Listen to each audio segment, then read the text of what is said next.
qué es el Parlamento Andino, cómo se activa, cómo se aplica, para qué nos sirve, ¿no? ¿Y qué ha hecho? ¿Y qué ha hecho?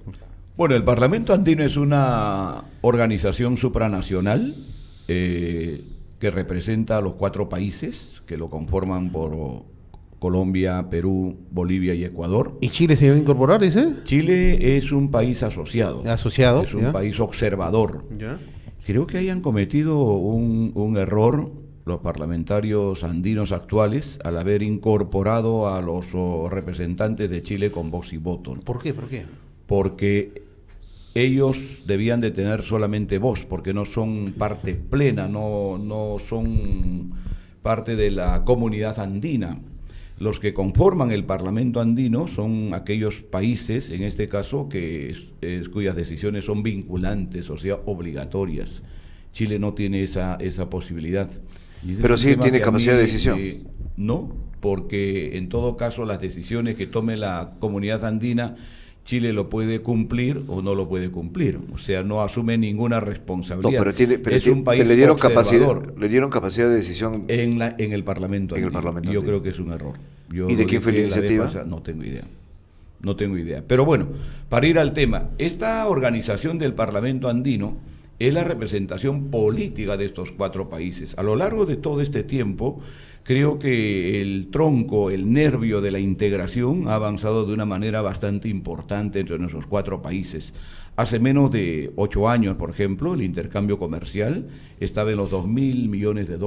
Hoy estamos aproximadamente en los $10.000 millones. El intercambio comercial, por ejemplo, entre el Perú y Ecuador, el 2006 estaba en los 200 millones y hoy estamos casi en los $2.500 millones. Y lo mismo con Bolivia.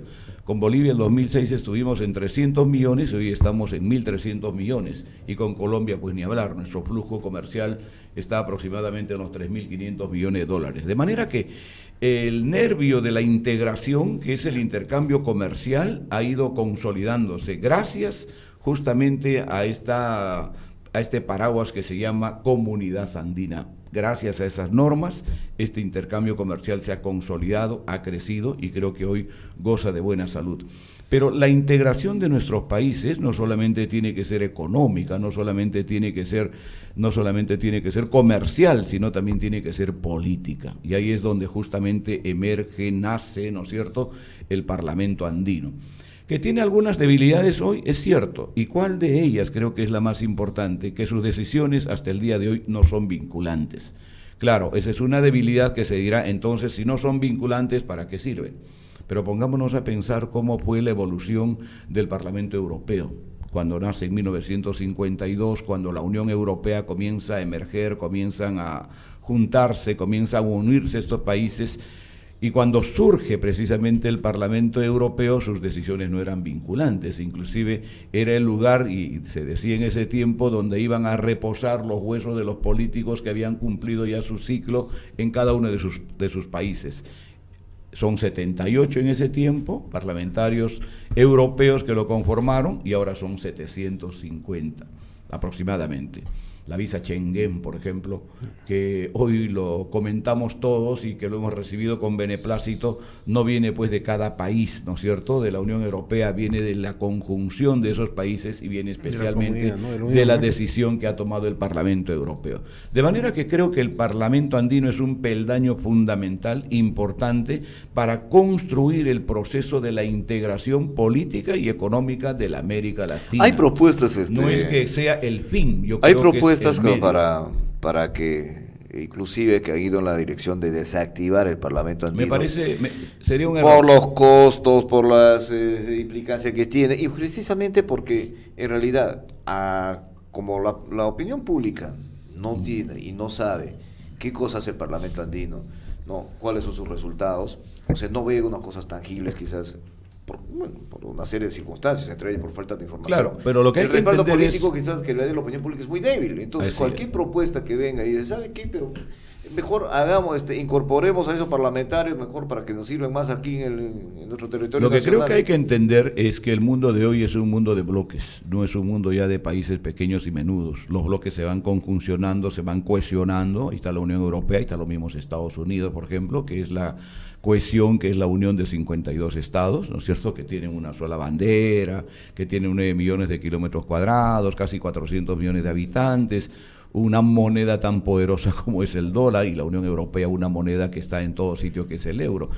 Pero quienes creemos en la integración, creo que este peldaño, este espacio es fundamental para construir aquello que en el futuro será la respuesta de nuestros países, ¿no es cierto?, a este mundo de bloques. Y al otro lado está, no hay que olvidar, el Mercosur, donde integra el Brasil, la Argentina, Uruguay, ¿no es cierto?, Venezuela, Paraguay, que creo que es un bloque al cual hay que tomarlo también en cuenta, que tienen aproximadamente, ellos tienen su parlamento de Mercosur, y creo que la cohesión de estas dos instituciones haría posible dar nacimiento y dar origen a la Unión de Naciones Sudamericanas, al Parlamento Sudamericano, ¿no? Bueno, hay que decir que los parlamentos interestatales no tienen capacidad legislativa, tienen capacidad propositiva, y en ese sentido son un espacio de discusión importante. Depende de la calidad de los representantes y de sus mandatos estaduales específicos para que se haga algo en esa línea propositiva nada más, porque no tienen ninguna capacidad vinculante. No la tiene el Parlamento Centroamericano, incluso se han retirado algunos, no la tiene el Parlamento andino, no la tiene tampoco el Parlamento del Mercosur, no sé si existe aún el Parlamento amazónico.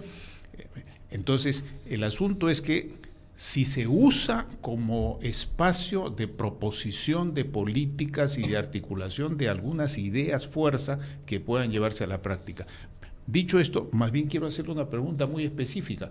¿Cómo ve usted la votación de los peruanos en el exterior?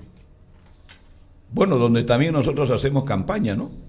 Porque la elección para el Parlamento andino no es solamente en el Perú, también, bueno, es un tema que no se ha tocado en ninguna discusión. Hay que hacer todo el esfuerzo, pero naturalmente es muy difícil, ¿no? Es muy difícil decir. ¿Las colonias apoyan? Que uno va a llegar hasta esos sitios. Ahora con la tecnología, obviamente, sí se puede. Pero las colonias apoyan, hay grupos organizados, hay comités, todo, ¿ya? Bueno, sí, nosotros tenemos organización política, siempre lo hemos tenido, ¿no? Activos, creo que sí, y creo que en el caso del APRA seguramente, pero en el caso de otras organizaciones. Pero a lo que voy, en esta elección, por ejemplo, van a participar 900.000 nuevos electores en el exterior, ¿no es cierto? En la elección pasada participaron 700.000. Creo que es un grupo bastante importante que puede decidir, inclusive, que puede definir, inclusive, cualquier proceso electoral. Nosotros siempre hemos dicho que el 2006 pasamos a la segunda vuelta y ganamos solo por 60.000 votos. Y en el exterior, la diferencia que tuvimos de votación fue de 60.000 votos. Decisivas, ¿no? Y que en este caso creo que fueron muy decisivas. Creo que los peruanos en el exterior además merecen mucha atención, ¿no? Primero, porque hay casi 3 millones de peruanos. Segundo, porque ellos tienen una presencia en este país muy importante a través de las remesas. Ellos envían anualmente casi 3.000 millones de dólares anuales, que tiene mucho impacto en nuestra economía, que sirve fundamentalmente para la educación, que sirve fundamentalmente para la vivienda, para la alimentación, que obviamente tiene mucho impacto en nuestra economía, y que hasta el día de hoy ellos no han sido considerados en su verdadera dimensión. Por ejemplo, nosotros siempre hemos propuesto que los peruanos en el exterior tengan representación en el Congreso, se pueda incorporar a representantes peruanos en el exterior, como lo hacen otros países, como lo tiene Colombia, como lo tiene Ecuador, no sé si Chile los ha incorporado, pero que los van de alguna manera ligando, asimilando a la vida misma del país. Eso es lo que hasta el día de hoy en el Perú no existe. Y tampoco el apoyo a la repatriación, porque las normas que se han dado todas son un mamarracho, son una burla. Totalmente, un fracaso. Yo creo que no se ha dado los incentivos, en este caso a los peruanos que de verdad querían regresar aquí. Se les ha formado más bien un trámite excesivamente burocrático en todas las cosas que ellos debían de realizar, Creo que no hay ni 3.000 peruanos que han regresado durante esta etapa de esta ley que se dio en este gobierno. Así Para es, mí es ha una- sido un es una burla. Imagino que deben estar queriendo irse. Es con la una burla situación completa eso. que se ha presentado. Claro, durante eso este respondió gobierno. también a la crisis que se vivía, ¿no es cierto?, en los Estados Unidos, el 2008, el 2009, y que tuvo mucho impacto también en la Unión Europea. Y entonces muchos peruanos comenzaron a perder su trabajo allá, no hay que olvidar eso. Inclusive el 2008, ahí en la Unión Europea se dio una famosa ley llamada la Directiva del Retorno, que permitía que los peruanos o cualquier extranjero que residía allá en Europa, si quisiera retornar a su país, allá la Unión Europea le daba algunos incentivos para hacerlo, ¿no? Solo con una condición, que ya no podían regresar. Entonces, eso también no tuvo un efecto tan positivo. Primero porque ya gran parte de nuestros compatriotas están enraizados también en esos países. O sea, hay que entender, ya tienen familia, ya tienen trabajo, ya tienen su casa misma, ¿no es cierto? Ya son parte de esa sociedad, pagan sus impuestos, o sea, han contribuido también con la economía de esos países de una manera bastante importante, ¿no? Y creo que a ellos hay que tomarlos muy en cuenta, y ojalá, y el Parlamento andino, en este caso, por lo menos en los años en el que yo estuve, me precio de decirlo, ha sido quizás el lugar en el cual de alguna manera hemos hecho seguimiento a estos temas. Hemos participado activamente en la defensa del migrante contra el abuso, en este caso, de muchas autoridades en otros países. Ahora, una pregunta. La votación, el voto no es obligatorio para los peruanos en el exterior. Para los que se inscriben, creo que sí. Para los que se inscriben. Porque su para multa? votar en el exterior no es que cualquiera va a votar. Claro. El peruano tiene que inscribirse previamente, y se han Así inscrito es, hasta el así día es. de hoy 900.000. ¿No? Ha crecido. Votaban 700.000. Si no y van ahora a votar, votan 900.000. igual que acá en el Perú, tienen que pagar su multa. ¿Y cuáles son los colores? Seguramente tendrán alguna dificultad con su DNI, ¿no es cierto? Porque finalmente ellos están enraizados ya en un país distinto, en otra sociedad, pero seguro que para algún trámite en el consulado les exigirán que su DNI esté al día, ¿Y ¿no? cuáles son los bolsones más grandes de electores en el exterior? Básicamente en Estados Unidos tenemos aproximadamente, no hay cifras tampoco tan oficiales ¿Ya? que digamos, pero la Cancillería siempre ha dicho que hay 1,5 millones de peruanos. Tenemos 150.000 peruanos afincados en Chile, tenemos casi 200.000 peruanos ¿En afincados en Argentina? Argentina, Venezuela, tenemos igual. 100.000 peruanos en Venezuela, y aquí nomás en Bolivia tenemos 60.000 peruanos que están afincados, ¿no? De manera Aparte que de esos son los que sitios. tienen doble documentación. Claro, y obviamente en Europa están mayormente afincados en España y en Italia, ¿no? ¿no? Mayormente, sí. Hay como 300.000 peruanos que están ahí, creo que es una buena En Estados colonia, Unidos. una buena presencia, y son compatriotas, ¿no es cierto? No estoy usando el término de los nacionalistas, sino son compatriotas, son hermanos, ¿no es cierto?, que envían sus remesas a este país, y creo que hay que tomarlos muy en cuenta, siempre. Y otro detalle, ¿cómo se hace para elegir al presidente del Parlamento andino? ¿Es rotativo la elección o es una elección así? Bueno, hay así? 20 parlamentarios andinos, en teoría, ¿no? ¿Ya? Ahora han incorporado a Chile, que me parece un error. Normalmente cada país elige a su representante y ¿Ya? van rotando en el cargo, ¿no? Ah, se Hay va un año rotando. que le corresponde, Ya. digamos, a Perú, el Ya. próximo año le corresponde Ya. a Colombia, luego a Bolivia y después a Ecuador, ¿no? Igual en el Parlamento del Mercosur y en el Parlamento Centroamericano. Tienen Igual. el mismo criterio. Mercosur está situado su sede pues en el Uruguay, ¿no? En Montevideo. Sí. Mercosur está avanzando bastante el Parlamento, y a lo que voy.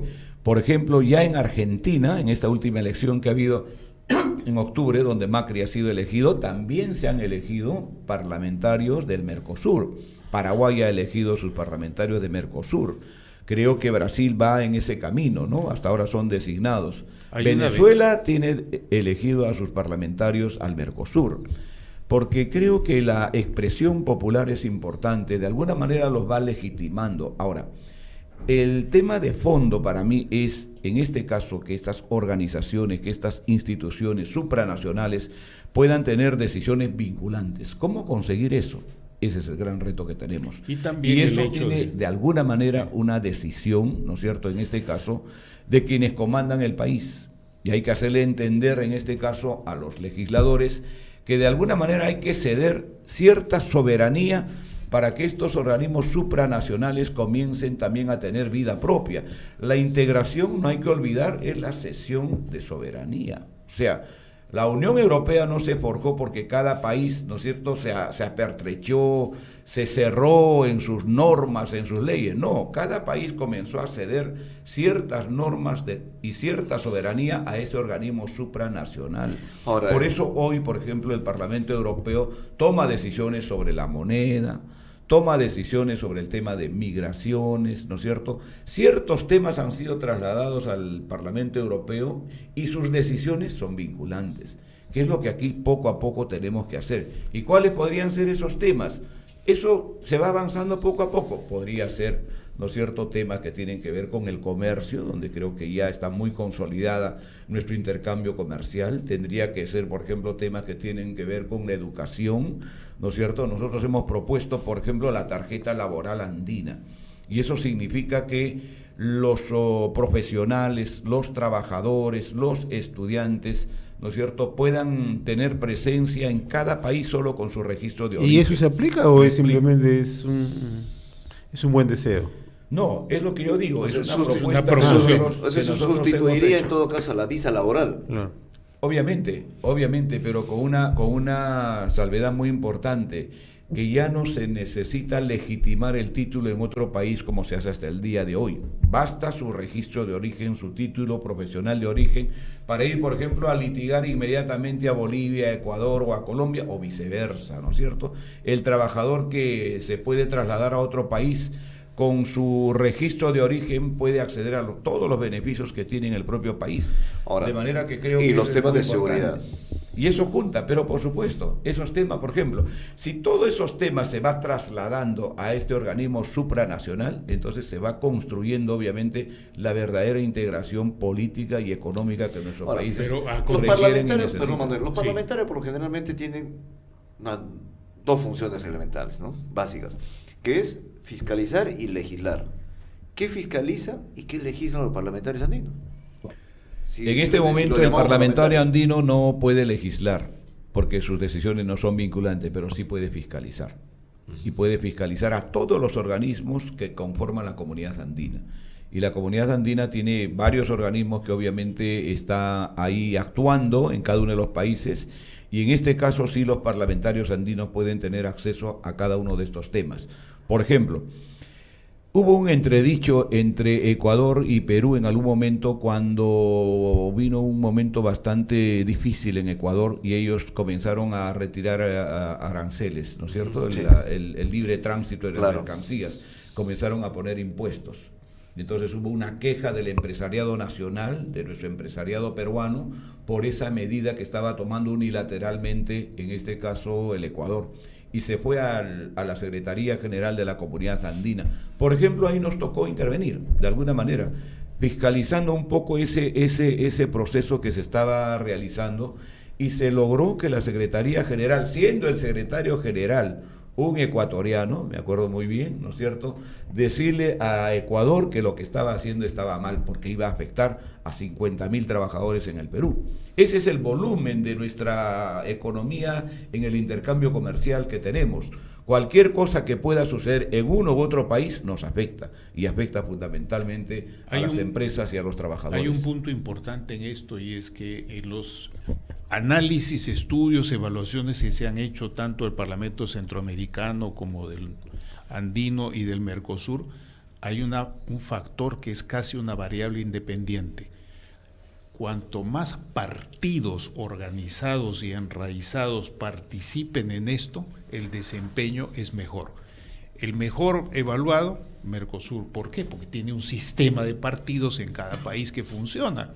Y el peor evaluado, el centroamericano, porque los sistemas de partidos se han liquidado.